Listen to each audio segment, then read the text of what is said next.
Selamat pagi saudara-saudara sekalian dan Yesus yang offline ataupun yang di sini. Shalom, semoga kita semua diberi badan sehat, puji Tuhan, bisa berkumpul pada pagi ini kembali. Mari kita mulai kebaktian ini dengan meminta pertolongan Tuhan. Mari kita berdoa. Bapa kami yang dalam surga, puji syukur ya Tuhan, kami kembalikan kepada Engkau atas kasih setiamu kepada setiap kami, juga berkat-Mu dan pemeliharaanmu selama seminggu ini. Juga terima kasih Engkau hantarkan kami boleh berkumpul kembali untuk bersama-sama berfellowship dengan teman-teman dan saudara-saudara kami seiman, Tuhan. Oh Tuhan, persiapkanlah hati kami yang ada di sini apapun yang online ya Tuhan, untuk siap mendengarkan firman-Mu dan memuji pujian yang akan kami sampaikan ya Tuhan. Biar puji-pujian yang kami sampaikan menjadi bau-bauan yang harum di hadapan-Mu. Menyerahkan teman-teman kami yang masih dalam perjalanan, biar Kau menyertai mereka sampai di sini dengan selamat. Mereka yang sakit tidak bisa hadir hari ini ya Tuhan, biar Engkau sendiri yang menilik mereka ya Tuhan, supaya minggu depan mereka boleh datang kembali. Mereka yang berduka ya Tuhan, Kau hiburkan mereka, beri mereka comfort, beri mereka damai sejahtera yang melebihi kekuatan manusia ya Tuhan. Kami juga menyerahkan Pak Robi yang akan menyampaikan firman-Mu hari ini ya Tuhan. Pakai hamba-Mu, urapi hamba-Mu ya Tuhan. Bila setiap firman yang keluar dari mulut-Mu ya Tuhan, hanya Roh Kudus-Mu yang bekerja. Dan setiap kami yang mendengar ya Tuhan, boleh membuka hati kami ya Tuhan, karena Roh Kudus-Mu yang bekerja dalam hati setiap kami. Terima kasih ya Tuhan, kami menyerahkan kebaktian ini dari awal hingga akhir. Di dalam nama Tuhan Yesus Juru Selamat kami yang hidup. Amin.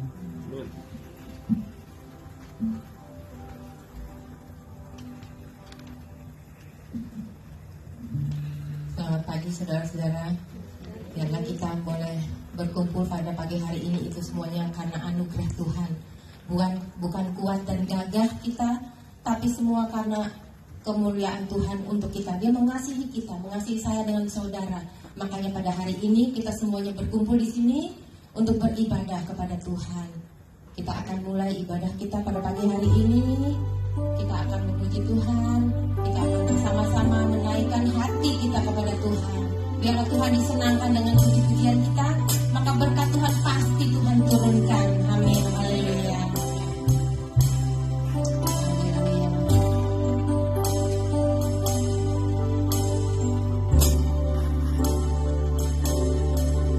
Jangan pernah menyerah, jangan berputus asa.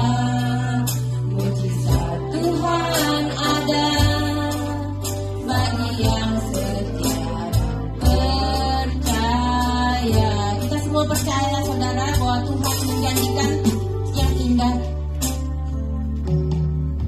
Jangan pernah menyerah, jangan berputus asa.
menyertai kita. Langit boleh berlalu, semuanya boleh berlalu, tapi kan kita percaya bahwa firman Tuhan tidak akan pernah berlalu. Dia akan setia dengan janjinya. Jadi kepada saudara dan saya, biar bumi akan berlalu. Mari saudara, saya panggil saudara panggil Allah bercahaya lagi. Biar langit akan bergoncang, matahari tak bersinar lagi. Tapi siapa? Tapi Tuhan tak pernah ingkar janji. Semua yang difirmankannya pasti akan digenapi.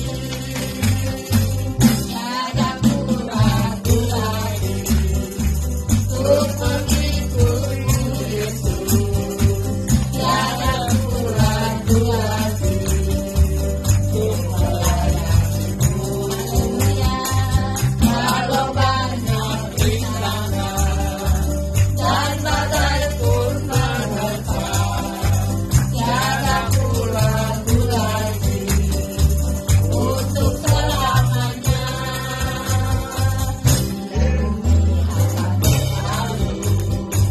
Biar bulan tak bercahaya lagi, biar langit akan bergoncang, matahari tak bersinar lagi, tetapi Tuhan Yesus tak pernah ingkar janji. Semua yang difirmankannya pasti akan digenapi. Tiada ragu lagi untuk mengikutmu Yesus. Tiada ragu lagi untuk melayanimu. Haleluya. Walau banyak rintangan dan badai pun menerpa, tiada ragu lagi untuk selamanya. Yesus, sahabatku, penolong dalam hidupku, rindu semua orang mengenalmu. Engkau jalan kebenaran dan memberi hidup yang kekal bagi setiap orang yang percaya padamu. Kita semua dulu ya, semua orang mengenal Tuhan. Haleluya. Tuhan kita ajaib.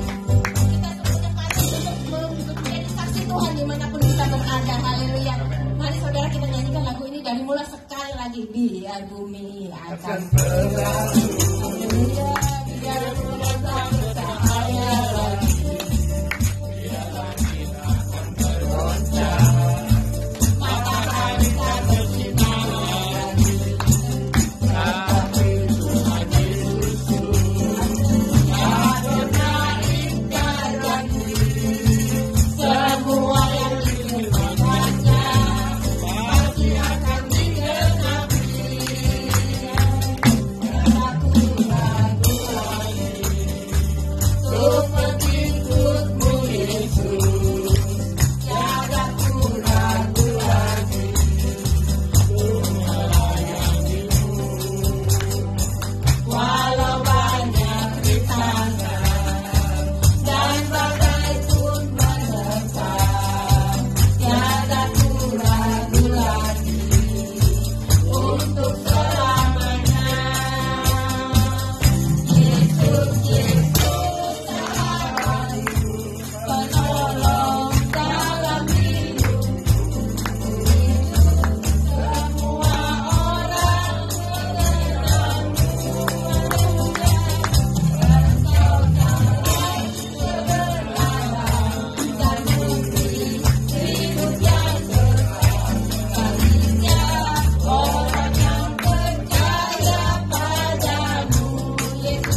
hari itu semua orang mengenal Tuhan ya. Kita kalau kita nanti suatu hari kita pasti kalau kita ketemu Tuhan, Tuhan bertanya mana oleh-olehnya. Kita punya oleh-oleh, kita bawa family kita bawa teman kita untuk mengenal Tuhan, itu dia oleh-oleh buat Tuhan. Tuhan disenangkan, pasti berkat Tuhan turun atas kita. Berkat yang akan turun buat kita nggak bisa tahu saudara. Berkat yang mengalir terus-terusan, berkat kesehatan, berkat kekuatan, dan berkat-berkat yang lainnya Tuhan pasti turunkan. Kita akan siapkan hati kita untuk mendengar firman Tuhan, mendengar suara Tuhan. Karena itulah kekuatan kita. Firman Tuhan adalah pelita buat kaki kita. Maka dari itu kita siapkan hati. Tuhan sudah disenangkan dengan puji-pujian kita. Kita percaya Tuhan ada di atas puji-pujian umatnya. Haleluya.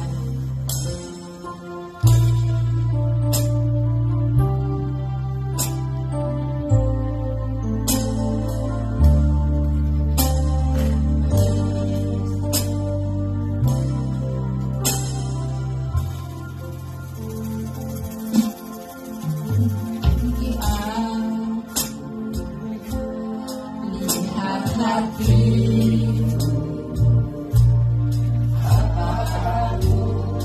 sungguh mengasihimu Yesus, Kau yang Maha Tahu dan menilai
Mari kita masuk di dalam doa. Kami mengucap syukur Tuhan oleh kasih karunia Tuhan.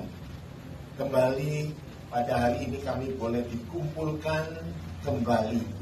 Inilah undangan Tuhan untuk mengajak kami semua datang berkumpul dengan sesama saudara seiman di bawah terang Tuhan, mengalami satu persekutuan yang indah dengan Tuhan, meninggikan Tuhan melalui pujian, dan duduk tenang, membuka hati dan telinga untuk mendengarkan Engkau berbicara. Ini saatnya Tuhan untuk kami mempersilakan Engkau berbicara kepada kami. Bentuk kami, berikan insight kepada kami, tegur kami dengan firman-Mu, karena kami memerlukannya.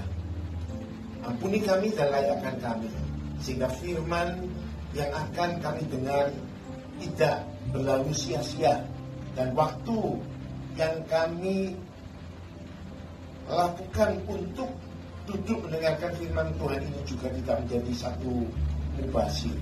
Terima kasih Bapa di surga. Kami juga menyerahkan saudara-saudara kami yang di rumah yang mengikuti kebaktian ini melalui wireless, melalui YouTube. Biarlah Tuhan Engkau menolong juga mereka supaya tidak dipersiapkan. Ini doa kami dalam nama Tuhan Yesus. Kami mengucap syukur dan berdoa. Amin. Silakan duduk Bapak Ibu, jemaat yang dikasihi Tuhan kita Yesus Kristus.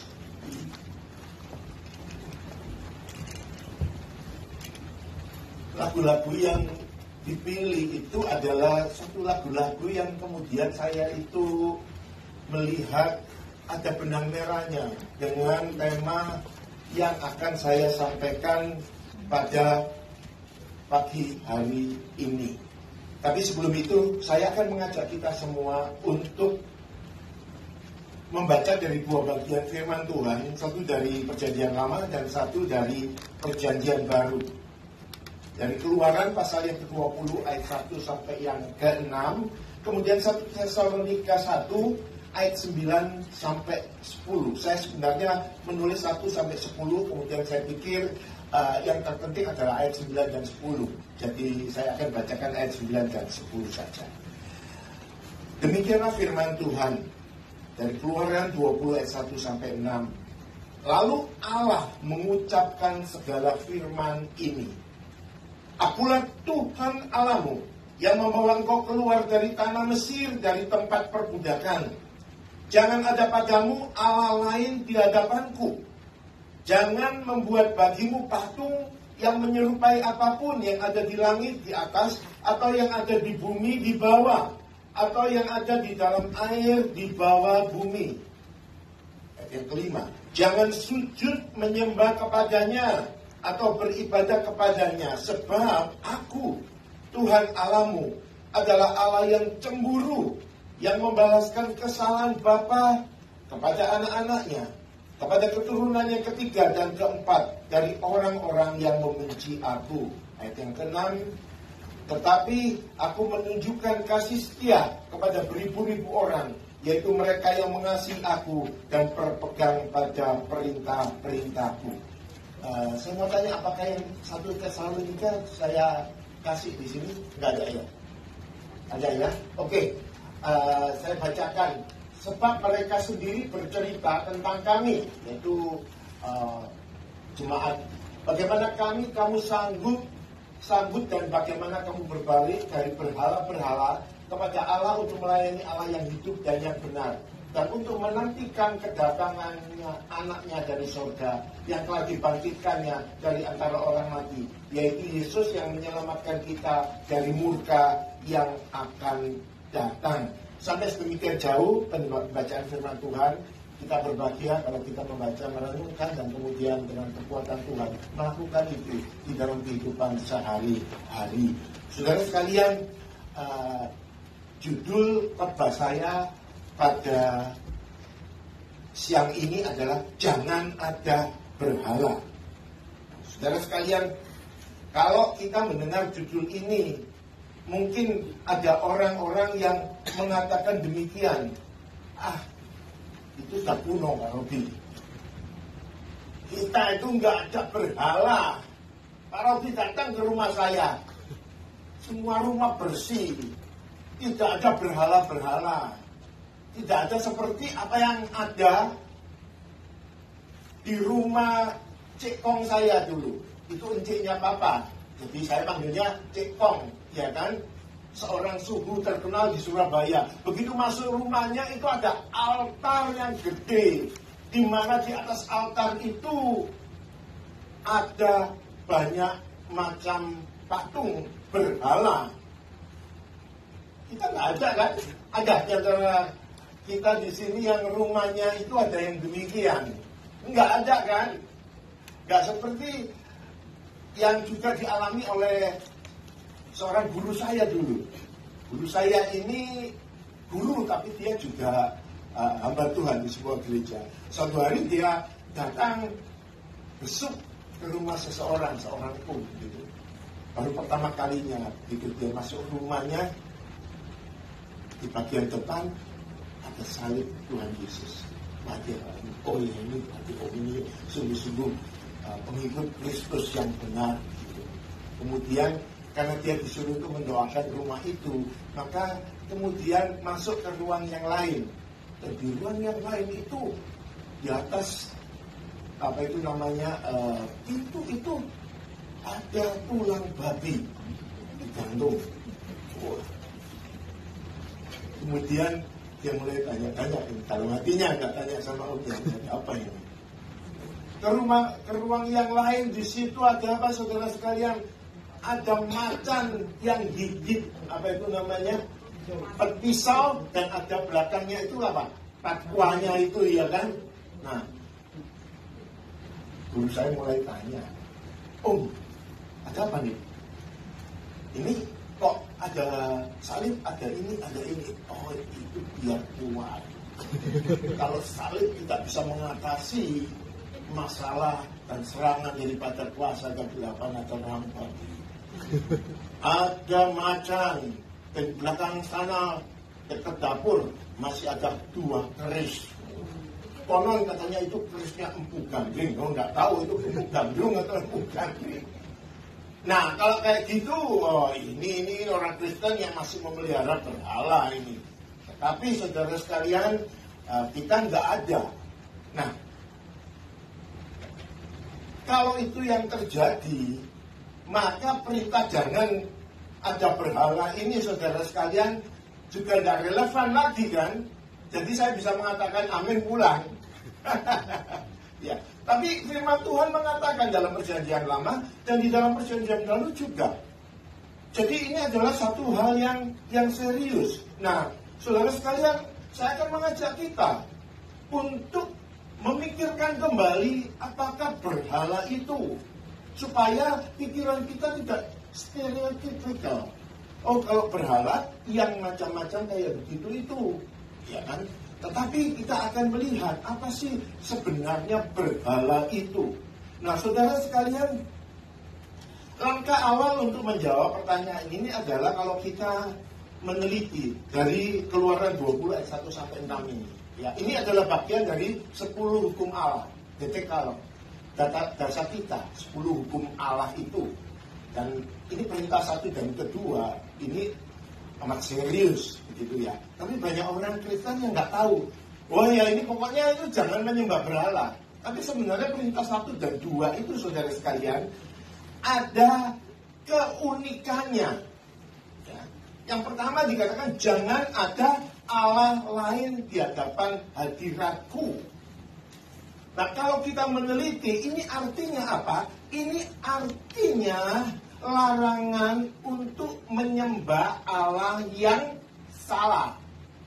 Ingat ya, jangan ada Allah lain. Jadi dilarang untuk menyembah Allah yang salah. Oh, saya sudah melakukan itu.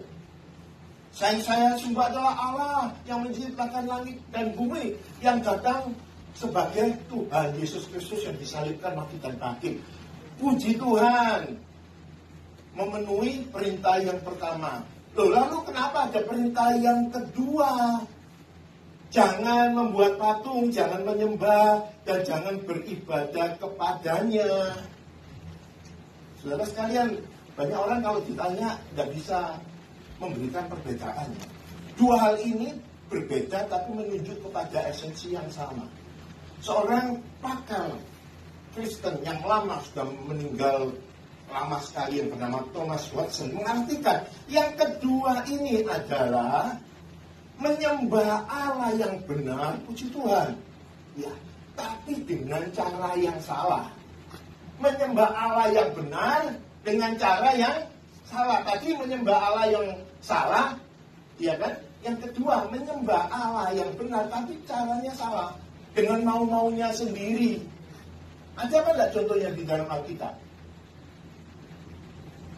Waktu Tuhan baru kasih 10 hukum Allah melalui Musa, kemudian Musa itu naik lagi ke atas gunung, lama enggak turun-turun. Bangsa Israel kemudian menjadi apa? Menjadi gelisah. Wah, ini jangan-jangan Musa di atas sana bertemu dengan Tuhan itu kena serangan jantung atau kena stroke, sehingga waktunya lama sekali ini.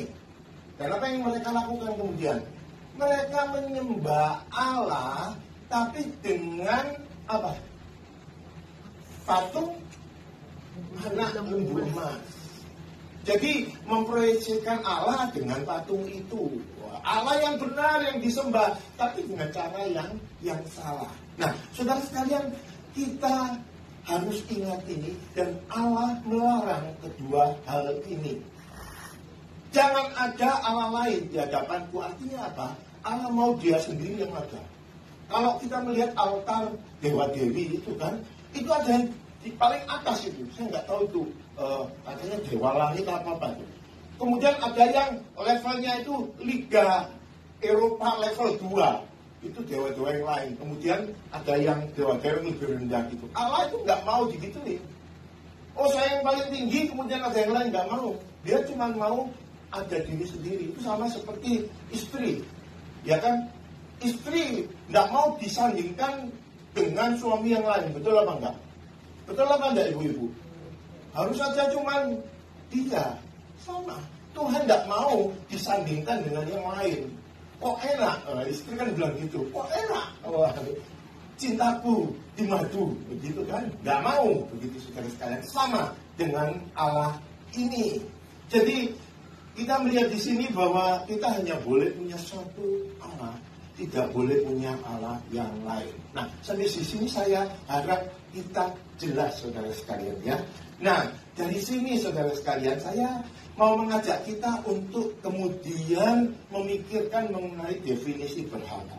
Saya tidak mau berteori yang berbelit-belit sehingga membuat kita itu menjadi kebingungan. Tapi dengan kita memahami definisi tentang berhala ini akan bisa kita praktekkan di dalam kehidupan kita. Ini adalah satu prinsip yang kita pegang. Nah, saudara sekalian, saya mengambil dari pandangan dua orang dalam hal ini. Yang pertama adalah Martin Luther. Saya kira ada PowerPoint-nya. Ya, ini tadi yang altar itu ya. Kemudian ini. Nah, saudara sekalian, coba lihat di sini. Martin Luther itu mendefinisikan berhala sebagai apa? Segala sesuatu yang menurunkan Tuhan dari tahtanya atau dari singgasananya. Kita tahu singgasana Tuhan di dalam hidup kita itu apanya kita? Apanya kita? Hati kita ya.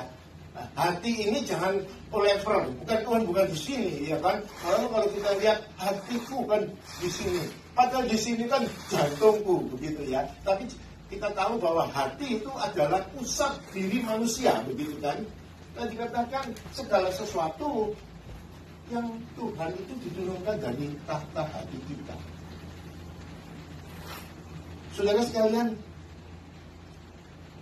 di dalam hati kita, ketika kita percaya Tuhan Yesus sebagai Tuhan, satu-satunya Tuhan dan Juru Selamat, Dia yang duduk di atas tahta kita, bukan? Kayaknya ada gambar raja duduk di atas tahta setelah ini. Iya betul kan?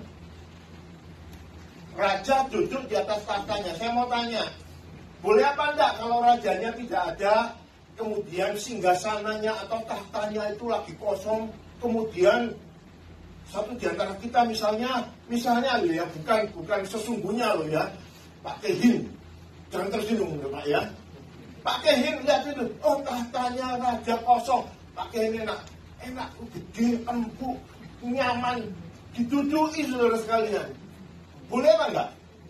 Nggak boleh saudara sekalian, kalau ketahuan hukumannya apa? Kepala bisa hilang, ya kan? Itu, jadi tahta seorang raja itu hanya boleh diduduki oleh rajanya saja, anaknya nggak boleh, permaisurinya juga nggak boleh, karena permaisurinya dibuatkan tahta sendiri kan, tentunya yang lebih kecil kan, betul. Anaknya mungkin harus duduknya sendiri, tapi ini tahta raja, hanya raja yang boleh bertahta. Jadi Luther ini menggambarkan berhala dengan sangat benar. Jadi apapun yang duduk di atas tahta hati kita, Tuhan dipinggirkan, Tuhan dipentalkan dari tahta itu berhala. Nah, kalau definisi berhala demikian, bisa atau tidak kita yang rumahnya tidak ada apa-apanya, tidak ada patung, tidak ada keris, tidak ada cincin-cincin bertuah, itu bisa memiliki berhala? Bisa apa enggak? Bisa. Bisa. Ketika Tuhan Yesus kita ganti dengan yang lain, nanti kita akan pikirkan lebih lanjut. Kemudian seorang pendeta terkenal dari New York yang namanya Tim Keller atau Timothy Keller, ini seorang terkenal penulis, pembicara, pembala yang hebat. Dia bicara, apa itu berhala? Berhala itu adalah sesuatu yang lebih penting bagi Anda daripada Tuhan. Apapun yang menyerap hati kita dan imajinasi kita lebih daripada Tuhan. Apapun yang Anda cari untuk memberikan Anda yang hanya bisa diberikan kepada Tuhan. Jadi dia menggambarkan berhala, esensinya sama seperti yang Luther, tapi dia itu menggambarkannya dengan lebih kaya. Jadi segala sesuatu yang menyerap hatimu, yang memenuhi hatimu, yang membuat Tuhan itu tidak lagi kau perhatikan.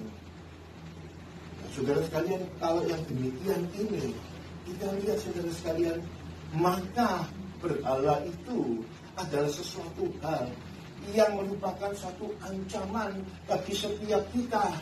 Setiap kita bisa, ketika kita itu lengah, ada yang lain yang berkompetisi dengan Tuhan, bahkan menyenggol Tuhan dari tahtanya. Nah saudara, setelah kita tahu, paham tentang hal ini, maka saya akan mengajak kita saudara sekalian untuk merenungkan 3 makna, 3 implikasi slide selanjutnya, larangan dari menyembah berhala yang tadi kita sudah baca itu saudara sekalian, ya. 3 implikasi larangan menyembah berhala. Ada 3 yang kita sama-sama pada siang ini mau renungkan. Yang pertama saudara sekalian, sebenarnya sudah saya singgung, tapi di sini kita akan sistematisasikan pemikirannya, perenungannya. Yang pertama, kita harus memberi Tuhan tempat terbaik di dalam kehidupan kita. Saudara sekalian, ini artinya mengasihi Dia seperti Markus 12 ayat 30 katakan, ya. Kasihi Tuhan Allahmu dengan segenap hatimu, dengan segenap jiwamu, dengan segenap akal budimu, dan segenap kekuatanmu. Artinya ini adalah satu komitmen yang total, satu absolute devotion kepada Tuhan. Ulangan 6 ayat yang kelima di dalam perjanjian lama juga berbicara yang sama. Hanya Markus ini yang lebih detail. Karena apa? Kasih Tuhan dengan apa? Hati, jiwa, akal budi, dan kekuatan. Jadi mengasihi Tuhan itu tidak boleh, oh saya mengasihi Tuhan kok, dengan apa? Dengan hatiku. Tapi dengan kekuatanku, oh nanti. Tidak boleh. Dengan totalitas kehidupan kita. Dan Petrus mengatakan hal yang sengaja dikatakan 1 Petrus 3:15, kuduskanlah Kristus di dalam hatimu sebagai Tuhan. Kuduskanlah Kristus, sanctify. Istilahnya itu adalah, kalau di dalam bahasa aslinya itu, pisahkan Kristus di dalam hatimu sebagai satu-satunya Tuhan. Gambarannya kalau di dalam perjanjian lama itu adalah peralatan baik Allah. Saudara sekalian, peralatan baik Allah itu tidak boleh digunakan untuk maksud-maksud yang lain selain untuk apa? Untuk Tuhan. Saya masih ingat waktu orang tua saya itu masih sembayangan, atau mungkin di antara kita pernah sembayangan atau pernah punya orang tua sembayangan, itu alat-alat untuk sembayangan itu nggak dipakai untuk makan pagi, makan siang, makan malam, bukan? Kalau mama saya, Pak, ditaruh di satu tempat itu, tempatnya aja tuh bagus itu. Ada yang ditaruh di kayu yang berukir. Keluar kalau mau apa? Sembayangan, bukan? Kalau kita sehari-hari ngambil satu cucingnya itu mau minum air di situ, mungkin kita pukuli sama orang tua kita, kan? Nggak boleh itu hanya untuk apa? Nenek moyang kita. Sama. Baik Allah juga begitu, saudara sekalian, nggak bisa seenaknya dipakai. Jadi ketika Petrus bilang demikian, itu artinya apa? Tuhan harus dipisahkan, beri tempat yang terbaik sebagai Tuhan di dalam hati kita. Nah, saudara sekalian, ini artinya apa? Tuhan itu harus jadi fokus hidup kita. Tidak boleh yang lain di dalam kehidupan kita. Dan ini pergumulan apa bukan? Pergumulan loh. Di dalam dunia ini banyak hal yang berkompetisi, yang mau berkompetisi dengan Tuhan. Baik yang bukan dari iblis maupun yang dari hal-hal yang lain. Iblis selalu memberikan sesuatu, iming-iming kepada kita. Untuk apa? Entice kita, kan? Supaya, wah ini lebih baik. Yang ketika kita kemudian pegang, ketika kita taruh di dalam hati kita, kemudian tahu-tahu didudukkan di atas singgasana Tuhan itu. Jadi berhala di dalam kehidupan kita. Tidak boleh segala sesuatu. Jadi kalau demikian, saudara-saudara, kita ini bisa memiliki berhala, bisa sedang mempraktekkan suatu kehidupan yang sedang memberhalakan sesuatu. Atau orang Kristen, pengurus gereja, gitu ya, saudara sekalian. Tapi saudara sekalian, dia itu hobinya pelihara burung. Bangun pagi, itu bukan baca Alkitab. Bangun pagi dia cari burungnya, bukan istrinya. Burungnya yang dia cari, ya kan? Burung literal loh ya, saudara sekalian ya. Kemudian burung begitu kan, satu zaman begitu kan. Kemudian sarapan Tuhannya lupa. Saudara sekalian, itu artinya apa? Di dalam hati dia yang paling penting apa? Burungnya, iya kan? Burungnya. Atau yang lain, golf day. Saya sudah kerja ini 1 minggu itu sekian, kerjanya panjang. Saya dedikasikan 1 hari untuk golf. Kalau pergi ke gereja, pendung sedikit sudah bilang, nggak bisa ini, apa itu namanya, saya takut sakit ini kalau keluar gitu. Tapi untuk golf, thunderstorm ya pergi. Sampai di tempatnya golf nggak bisa dimainin. Pokoknya pergi, mencium baunya rumputnya golf sudah, begitu. Pokoknya golf day itu nggak bisa diganggu gugat, begitu kan? Atau apapun juga golf day. Saudara sekalian, tanpa sadar apa yang terjadi? Golf day-nya itu, permainan golfnya itu sudah menjadi apa? Sudah menjadi berhala, sudah menjadi ilahnya. Nggak punya patung-patung, nggak ada. Tapi dia memiliki berhala sesuai dengan apa yang kita tadi definisikan. Kalau begitu hamba Tuhan tidak akan kayak gitu. Siapa bilang? Hamba Tuhan juga ada, saudara sekalian. Kalau nggak ada undangan khotbah luar yang masuk, gemeteran kantor, merasa tidak seperti hamba Tuhan. Ya, saudara sekalian, artinya kayak gitu. Jadi pelayanan menjadi apa? Menjadi ilahnya, walaupun dia adalah hamba Tuhan. Jadi Apa kita bisa simpulkan? Segala hal di dalam kehidupan kita, hal-hal yang netral pun, itu bisa menjadi berhala. Oleh sebab itu, kita harus hati-hati, saudara sekalian. Kita harus hati-hati.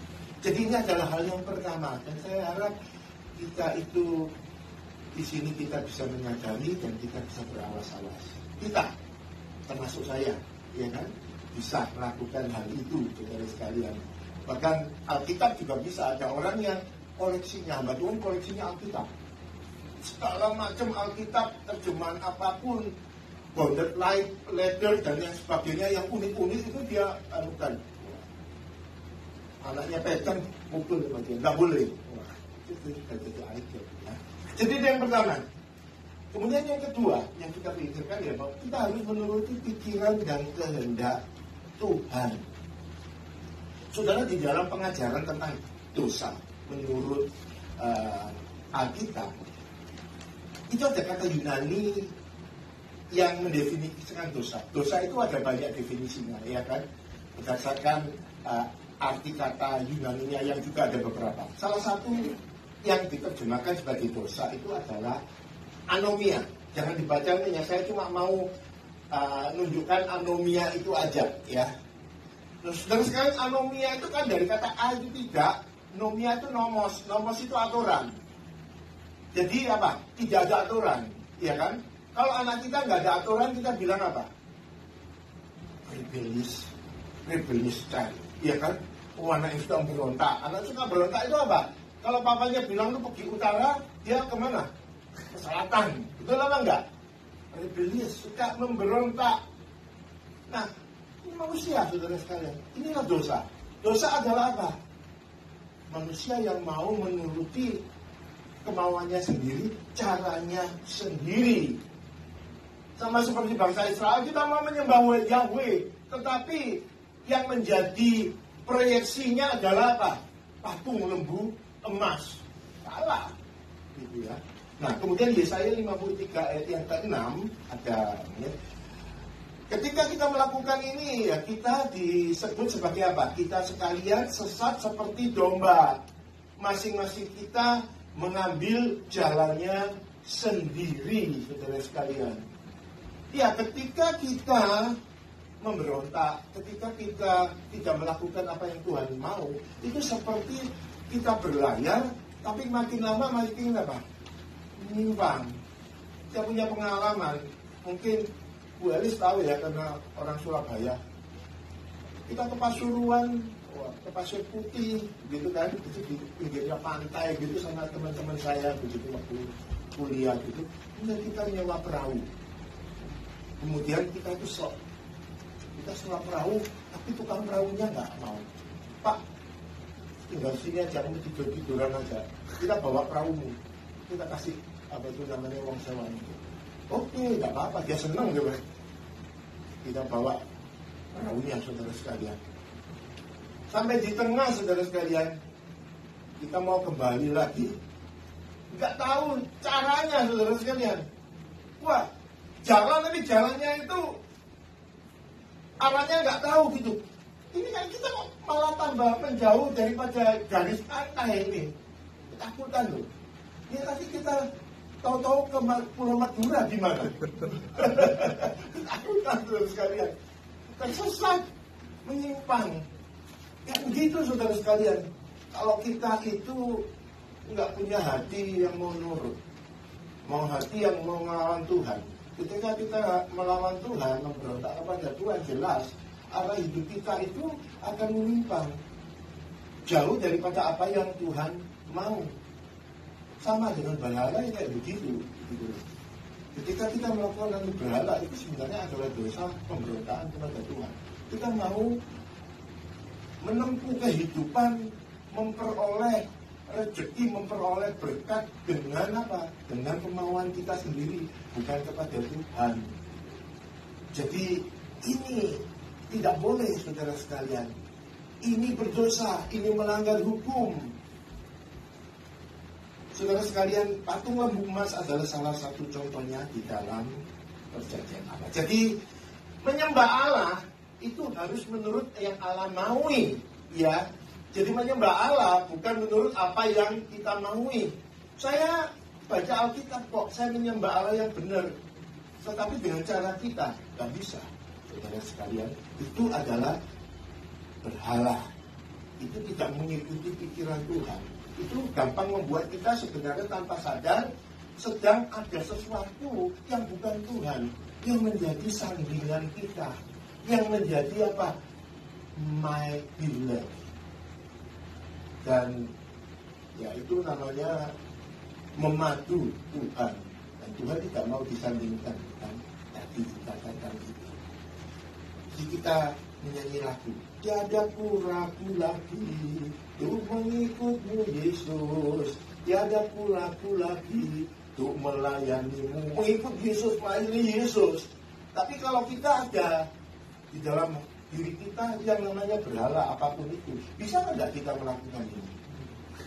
Bisa menyanyi tadi, enak nyanyinya, dipimpin oleh Eva enak. Tapi di dalam prakteknya kita nggak akan bisa lakukan. Karena apa? Untuk melakukan apa yang dikatakan lagu itu, hati kita itu harus siapa? Yang menjadi Tuhannya, Rajanya, Kristus. Tidak boleh ada yang lain. Jadi kita mesti introspeksi. Saya pun juga introspeksi. Ketika ada hal yang lain di dalam hati saya yang membuat Tuhan itu tersisi, pada saat itu saya tidak bisa membawa jiwa kepada Kristus. Tidak bisa. Melayani Tuhan dengan sepenuh hati, bagaimana bisa? Melayani Tuhan dengan sepenuh hati itu harus dilakukan kepada apa? Seseorang yang menjadi raja kita, bukan? Yang kita lihat yang terbaik. Disitulah kita mau memberikan yang terbaik, berbuat sesuatu yang terbaik, sama seperti suami atau istri. Suami atau istri yang terbaik. Jadi ya memberikan yang terbaik, ya kan? Masa memberikan sama istrinya the second best, kemudian sama teman baiknya dulu yang mungkin mantan pacarnya itu the best, nggak dimasakkan nanti. Ya, jadi saudara sekalian, ini perlu kita sadari. Ini bukan sesuatu hal yang remeh, tapi ini serius. Ini mempengaruhi aspek-aspek kehidupan kita. Pelayanan kita terpengaruh, kemudian apa? Fellowship kita terpengaruh, ya kan? Kemudian kesatuan gereja kita terpengaruh apa enggak? Kalau ada satu aja yang pelihara sesuatu yang bukan Tuhan ini, iya. Karena dia tidak bisa melayani Tuhan dengan sepenuh hatinya, dan itu bisa drag others. Ya, kalau yang lain, ayo kita menggebu-gebu, yang ini enggak. Ya kan? Itu yang kedua, saudara sekalian. Kemudian yang ketiga, berkaitan dengan berhala. Apa yang menjadi pokok-pokok yang kita pikirkan ini sesuatu yang gak ada yang istimewa, gak ada sesuatu yang baru, gitu ya. Tapi itu adalah hal yang seringkali kita miss, kita lalai, kita lupakan. Termasuk saya, jadi kita perlu untuk merenungkan kembali. Yang ketiga, kita harus meninggalkan segala bentuk berhala dan melayani Tuhan. Di dalam 1 Tesalonika 1 ayat 1-10 itu adalah pembukaan surat Tesalonika. Di situ Paulus itu bangga, sukacita, bersyukur terhadap jemaat Tesalonika yang dulunya itu orang-orang yang tidak kenal Yesus, orang-orang yang jatuh sembah berhala. Karena salah satunya Tesalonika itu salah satu pusat penyembahan berhala. Nah, mereka mendengar Injil dan mereka kemudian berbalik dari berhala-berhalanya menyembah Allah yang hidup yang dan benar, yaitu adalah Tuhan Yesus Kristus. Dan Paulus itu kemudian dikasih kesaksian dari orang-orang yang lain tentang jemaat di Tesalonika itu. Dan di dalam pembukaan suratnya itu dia memuji mereka, dia merasa bangga. Nah, di dalam ayat yang ke-9 dia menyebutkan, sebab orang-orang itu yang bersaksi, yang memuji jemaat Tesalonika kepada Paulus itu mengatakan, bercerita tentang kami, bagaimana kami kamu sambut dan bagaimana kamu berbalik dari berhala-berhala kepada Allah untuk melayani Allah yang hidup dan yang benar. Jadi saudara sekalian, ini orang-orang yang dulunya penyembah berhala, kemudian kenal Tuhan Yesus, berbalik dari berhalanya. Puji Tuhan apa enggak? Puji Tuhan. Tapi yang menarik, Paulus tidak berhenti. Puji Tuhan, kamu telah berbalik dari berhala-berhala. Dia kemudian mengatakan, untuk melayani Allah yang hidup dan yang benar. Kalau kita melihat ini adalah dua hal yang tidak bisa dipisahkan.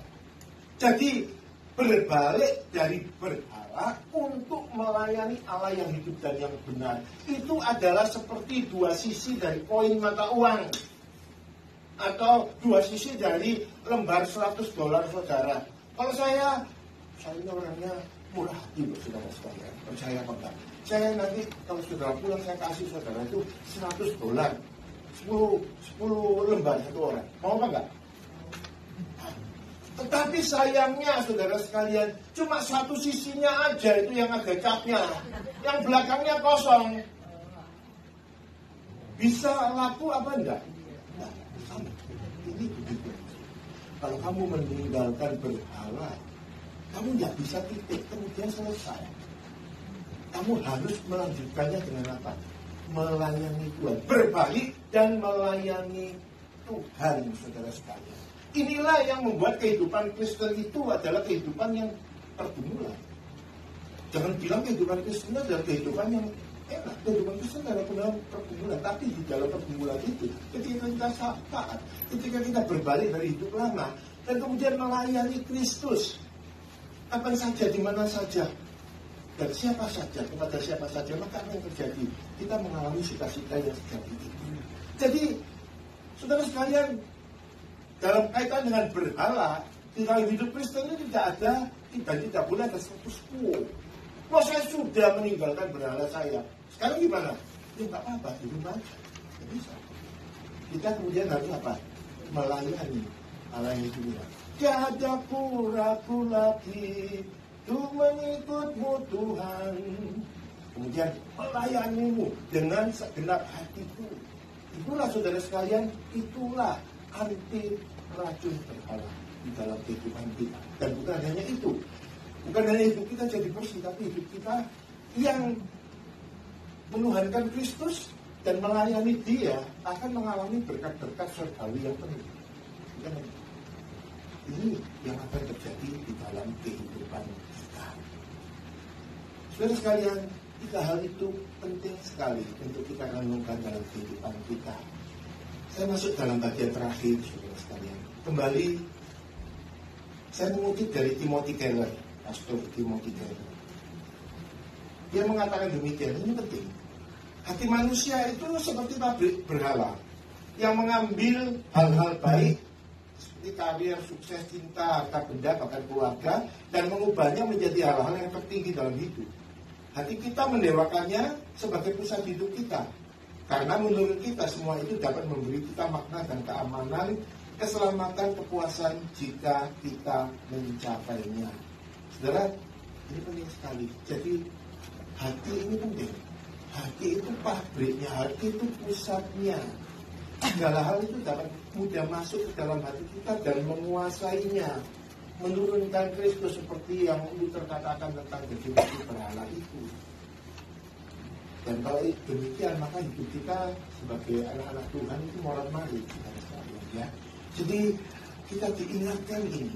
Oleh sebab itu, maka kalau saya kasih judul renungan firman pada pagi hari ini, pada siang hari ini itu jangan ada berhala. Itu memang alkitabiah. Itu memang sesuatu yang Tuhan mau. Nah, ada 2 ayat yang kita akan baca dan saya harap kita bisa sungguh-sungguh melakukan ini. Ini yang pertama ya. Bukan yang satu Yohanes. Ya, 1 Korintus 10 ayat 14. Mari kita baca bersama-sama. 1, 2, 3. Karena itu saudara-saudaraku yang kekasih, jauhilah penyembahan berhala. Jauhilah. Kalau jauhilah artinya apa? Jangan mendekat. Ya. Kalau jauhilah artinya jangan main-main. Begitu ya. Jangan jauhi. Ya, saya menjauh. Saya menjauh. Tapi kakinya mendekat. Tidak. Menjauh, betul-betul menjauh. Kemudian 1 Yohanes 5 ayat yang ke-21 dikatakan, anak-anakku waspadalah terhadap segala berhala. Terjemahan lain mengatakan, anak-anakku larilah terhadap segala berhala. Kalau lari dari sesuatu, itu sesuatunya itu menakutkan atau apa? Berbahaya. Jadi lari, jangan mendekat. Memang berhala, apapun bentuknya selalu entice kita, iya kan? Selalu mau iming-iming samping untuk kita mendekat kepada dia. Tapi ingat ayat firman Tuhan ini, waspada, lari, tetap panggil nama Tuhan, Tuhan tolong.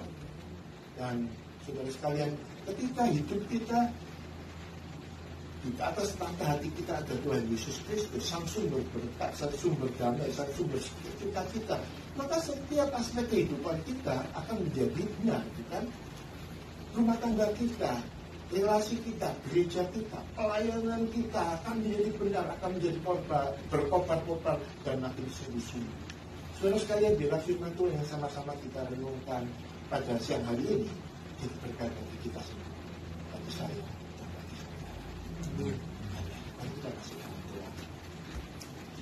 Terima kasih Tuhan untuk firman-Mu yang jelas gamblang untuk kami. Tuhan, kami mau mengakui bahwa Engkau adalah satu-satunya Raja dalam hidup kami. Dan pengakuan ini kami tindak lanjuti dengan kami mau memberikan yang terbaik untuk Engkau. Pemikiran, jiwa, waktu, tenaga, uang, dan lain sebagainya. Kami mau melayani Engkau dengan sepenuh hati kami. Yang kami tahu Tuhan, walaupun di dalam pelayanan itu penuh suka dan duka, tetapi ketika kami melakukannya dengan sungguh-sungguh, Engkau akan memberkati kami. Engkau akan memberkati jemaat Maranatha ini. Engkau akan memberkati setiap keluarga yang hadir di sini dan setiap individu yang mengambil bagian dalam kebaktian ini. Terima kasih Tuhan sudah berfirman kepada kami semua, berikan kepada kami kemampuan untuk melakukannya dalam hidup ini. Dalam nama Tuhan Yesus kami mengucap syukur dan berdoa. Amin.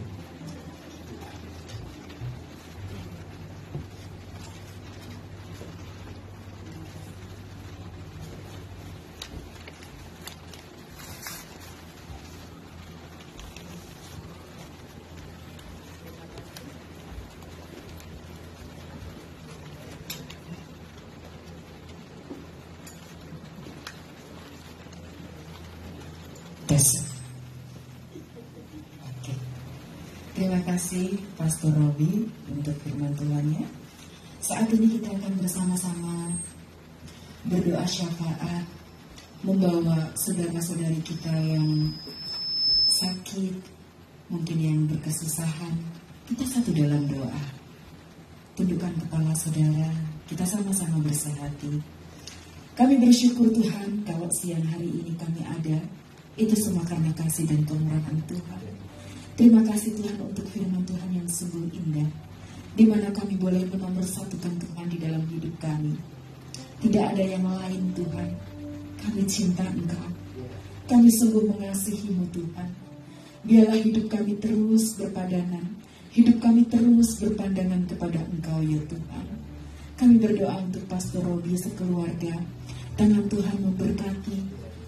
Tangan Tuhan memberikan hikmat, tuntunan senantiasa, setiap saat. Biarlah hamba Tuhan ini, Bapak Robi, bisa Tuhan pakai dengan hikmat yang luar biasa daripada Tuhan. Kami bersyukur Tuhan untuk firman-Mu, dan biarlah apa yang kami terima pada siang hari ini, boleh kami ingat, kami kerjakan, bahwa kami harus mempermuliakan Tuhan di dalam hidup kami. Tuhan Yesus yang baik, pada siang hari ini Tuhan, kami juga berdoa buat Kohandi. Tuhan, Engkau memberikan kesehatan yang terbaik. Engkau tahu Tuhan, bahwa Engkau Allah yang luar biasa. Engkau Allah yang mengerti. Engkau Allah yang pegang kendali. Kesehatan ini adalah milik-Mu Tuhan. Hidup ini, tubuh ini adalah milik Kristus.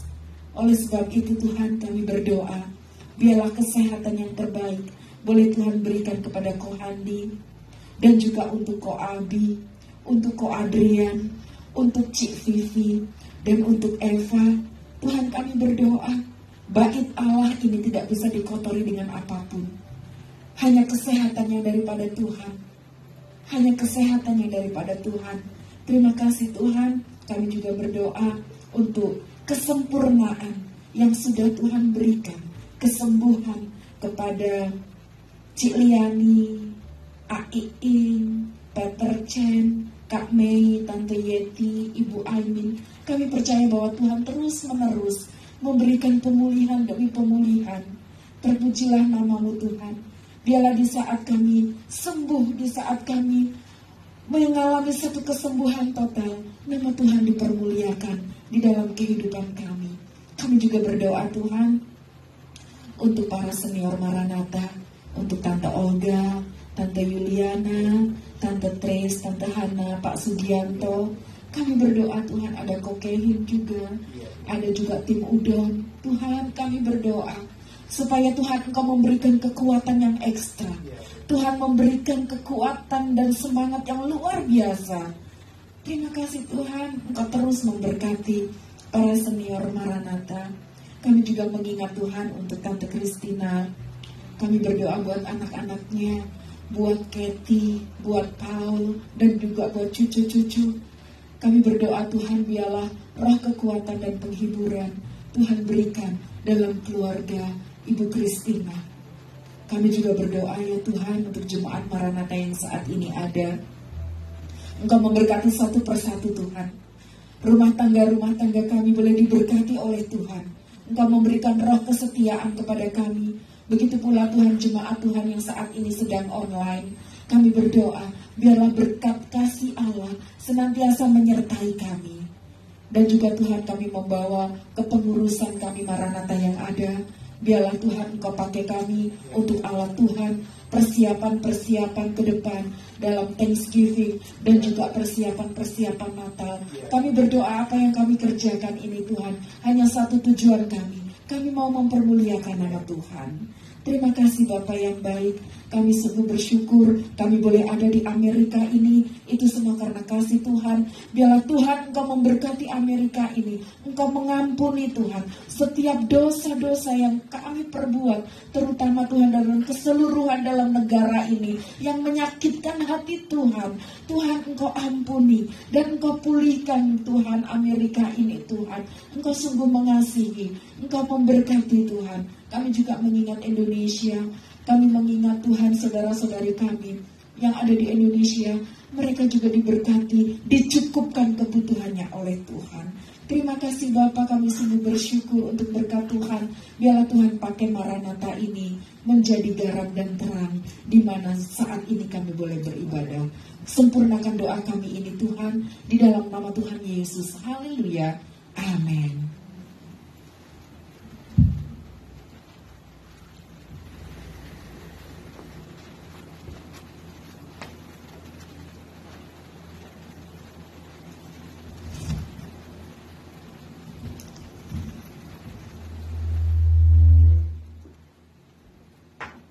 Sebelum Antoni diedarkan, ada satu ayat yang saya mau share. Dalam Korintus 9 ayat yang 10, di sini dikatakan, Ia yang menyediakan benih bagi penabur dan roti untuk dimakan. Ia juga yang akan menyediakan benih bagi kamu dan melipat gandakannya dan menumbuhkan buah-buah kebenaran.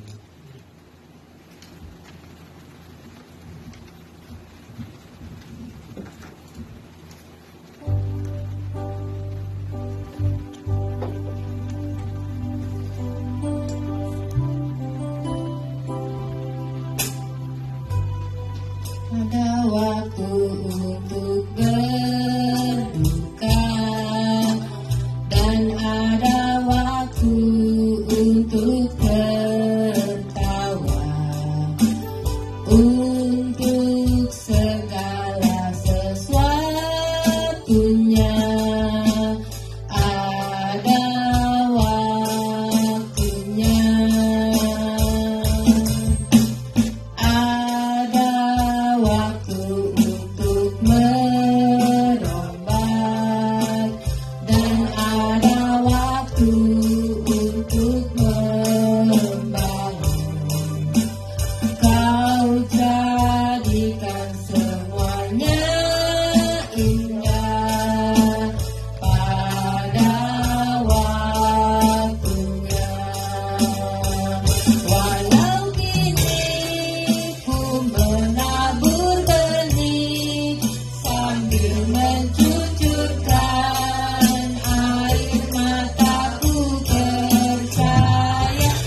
Bapa yang ada di surga, kembali kami datang kepadamu di siang hari ini, mengucapkan syukur terima kasih untuk kasih setiamu selama seminggu ini. Berkati tangan-tangan yang sudah memberi, berkati juga yang belum sempat memberi. Kiranya Kau gunakan persembahan ini untuk memperbesar kerajaan-Mu di sekitar sini. Terima kasih Bapa, inilah doa kami. Di dalam nama Tuhan Yesus, menaikkan doa ini ucapan syukur dan terima kasih Tuhan. Amin.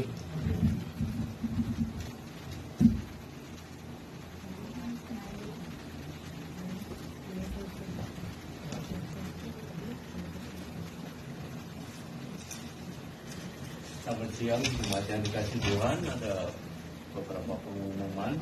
Yang pertama, mungkin saya yang jarang lihat, ada yang baru udah pernah kemari. Namanya siapa? Mona. Terus kakaknya. Selamat datang. Kiranya minggu depan bisa hadir lagi bersama dengan kita di bagian tempat ini. Nah, minggu depan firman Tuhan akan disampaikan oleh Pendeta Pipi. Dan saat ini kami atas nama jemaat Maranatha Church mengucapkan turut berduka cita atas berpulangnya Undin kembali ke rumah Bapa. Tuhan kiranya memberi kekuatan, penghiburan kepada Ibu Christine, anak-anak dan cucu keluarga. Dan selanjutnya kita mengundang semua jemaat untuk mengikuti persekutuan doa setiap Jumat malam jam 8. Dan pada hari Minggu yang akan datang, kita akan merayakan Thanksgiving dengan mengucap syukur atas penyertaan Tuhan dalam hidup kita. Nah, beberapa minggu lalu saya sediakan amplop di meja sini yang sudah mengambil.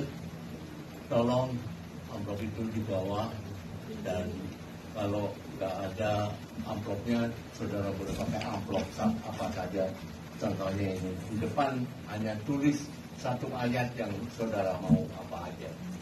Nah, dalamnya sembahan syukur ini yang sudah di dalam amplop, yang sudah ada tulisannya firman Tuhan.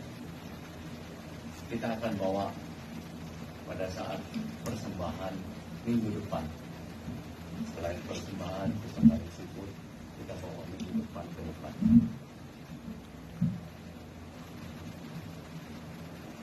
Dan untuk diketahui juga perayaan Natal kita akan adakan tanggal 17 Desember di ruangan sebelah Jindung di sana tanggal 17. Ya, selamat hari Minggu, Tuhan Yesus memberkati. Ibadah yang luar biasa ya hari ini. Semuanya diberkati Tuhan. Pulang dari sini kita semuanya dipuaskan, dilegakan. Kita yang sakit Tuhan sudah berikan kesembuhan. Yang terbeban sudah Tuhan merdekakan. Terima kasih. Mari kita akhiri kebaktian ini. Kita akan menyanyikan lagu Maranatha. Setelah itu Bapak Robi akan memberkati kita semuanya.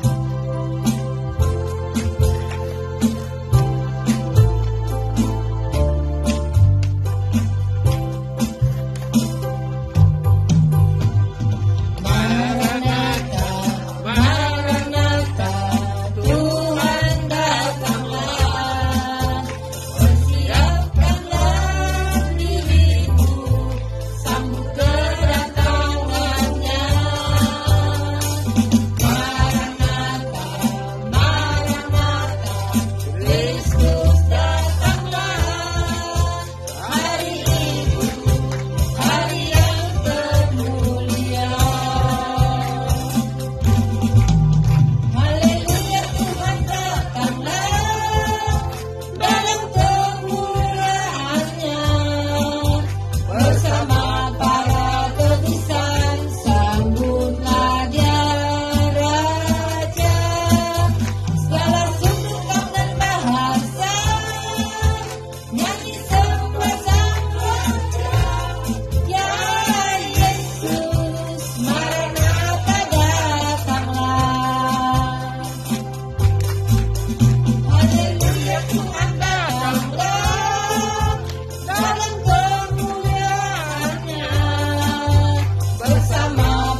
kita untuk menerima berkat Tuhan. Kuduskanlah Kristus di dalam hatimu sebagai Tuhan, dan biarlah ini kita tetap ingat. Ini terimalah berkat Tuhan, kasih karunia Tuhan kita Yesus Kristus, kasih Allah Bapa, kasih agape yang sempurna, di dalam persekutuan kekal Allah Roh Kudus menyertai kita di sini, di mana saja, mulai sekarang sampai selama-lamanya, sampai Dia datang kembali untuk yang kedua kalinya, di dalam nama Allah Bapa, Allah Putra, dan Allah Roh Kudus. Amin. Silakan duduk.